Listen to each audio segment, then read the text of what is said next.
نبی کریم علیہ السلام کی ایک حدیث ہے، جب تمہارے گناہ بڑھ جائیں تو پانی پر پانی پلاؤ. جب تمہارے گناہ بڑھ جائیں تو پانی پہ پانی پلاؤ. فرمایا کہ یہ پانی پہ پانی پلانا ایسا ہے کہ جیسے گویا کہ درخت سے پتے ہواؤں میں طوفان میں جھڑتے ہیں، ایسے تمہارے گناہ جھڑ کر تم سے جدا ہو جائیں گے جب تم پانی پہ پانی پلاؤ. تو پانی ایک اچھا عمل ہے. وقت کیا ہے کہ پانی سامنے کی ضرورت ہے، اس کو ملے گا، پانی ملے گا، اس کی پیاس بجھ جائے گی. بھوکے کو کھانا ملے گا، اس کی بھوک چلی جائے گی.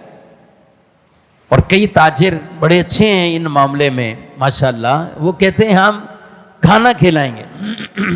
وہ کھانا کھلانے کا عمل کثرت سے کرتے ہیں.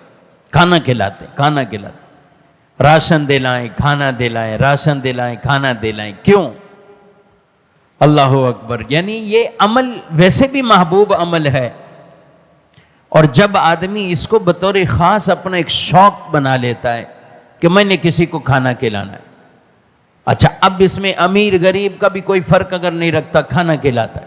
کھانا کھلانا عمل ایسا ہے کہ کوئی آدمی اگر کتنا ہی امیر کیوں نہ ہو، کوئی اور اسے دعوت کر دے، کھانا کھلا دے، اس کو پھر بھی دل میں خوشی داخل ہوتی، حالانکہ اس کو اس کی ضرورت نہ بھی ہو. تو یہ ایک عمل ہی ایسے ہیں. کھانا کھائے گا، پیے گا، نماز بھی پڑھ پائے گا. بھوکا آدمی رہے گا تو وہ عبادت کی طرف بھی نہیں آتا. بھوک کی کیفیت میں رہے گا تو وہ نیکی کے کاموں کی طرف بھی نہیں آتا.